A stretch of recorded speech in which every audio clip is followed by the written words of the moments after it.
تاریخ اسلام کی ایک ایسی قوم جس کو بے شمار نعمتوں اور قدرتی وسائل کے ساتھ نوازا گیا تھا، مگر یہ لوگ اپنے بازاروں میں اور تجارتی مراکز میں اپنی عورتوں کو کیوں لایا کرتے؟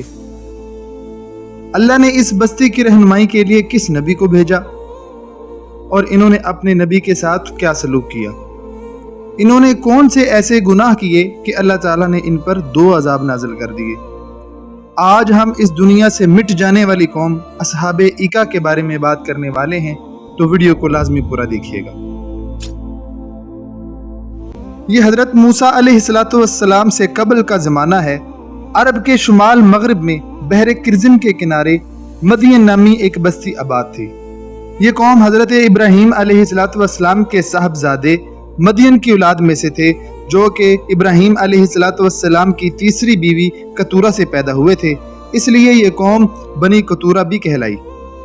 مدین اپنے سوتیلے بھائی حضرت اسماعیل علیہ السلام کے پہلو شہر حجاز کے شمال مشرق میں آباد ہو گئے، اور پھر آہستہ آہستہ یہ ایک قبیلہ بن گیا، جنہیں تاریخ کے اندر اہل مدین یا اصحاب ایکا کے نام سے جانا جاتا ہے۔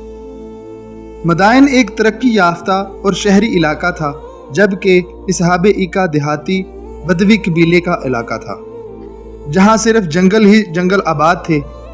کہتے ہیں کہ وہاں ایک ایکا نامی درخت تھا جس کی لوگ عبادت کیا کرتے، اس لیے ان لوگوں کو اصحاب ایکا کہا جاتا ہے، یعنی قبیلے کی نسبت سے یہ لوگ مدین اور مذہب کی نسبت سے یہ قوم اصحاب ایکا کے نام سے مشہور ہوئے۔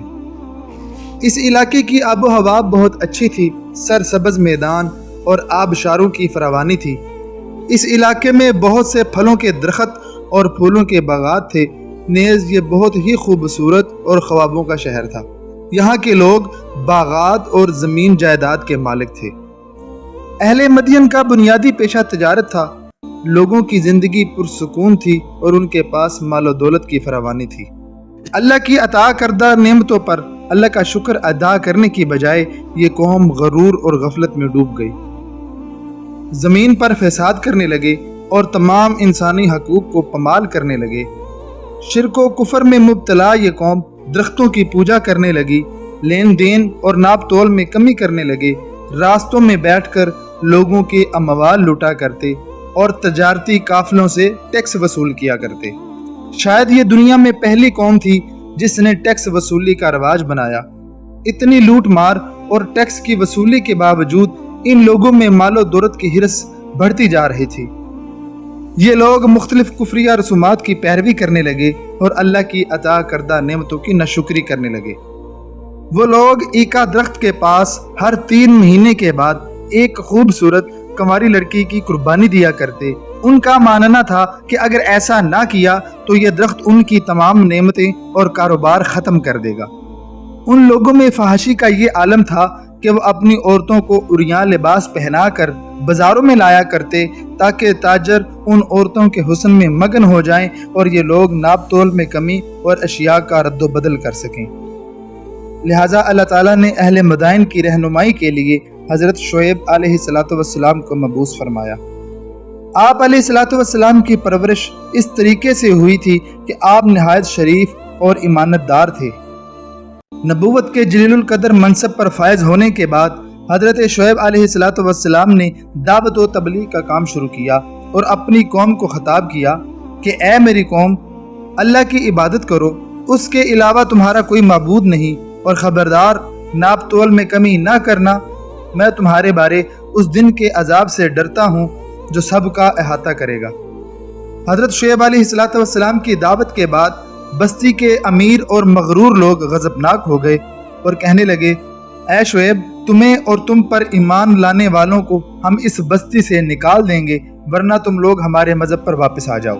لیکن حضرت شعیب علیہ السلام بار بار ان کو ایک اللہ کی طرف دعوت دیتے رہے۔ اس وجہ سے اہل مدین نے آپ کو طعنے دیے اور سنگسار کرنے کی دھمکیاں دینے لگے۔ لہٰذا آپ کو جب یہ دھمکیاں ملی تو علم ہو گیا کہ ان لوگوں کے دلوں پر مہر لگ چکی ہے، ان پر کسی بات کا اثر نہیں، تو انہوں نے اللہ تعالیٰ سے دعا کی کہ یا اللہ، ان کے درمیان، ہمارے درمیان انصاف کے ساتھ کوئی فیصلہ کر دے۔ تو اللہ تعالیٰ نے اپنے نبی کی دعا کو قبول کیا اور ان لوگوں پر عذاب نازل کر دیا۔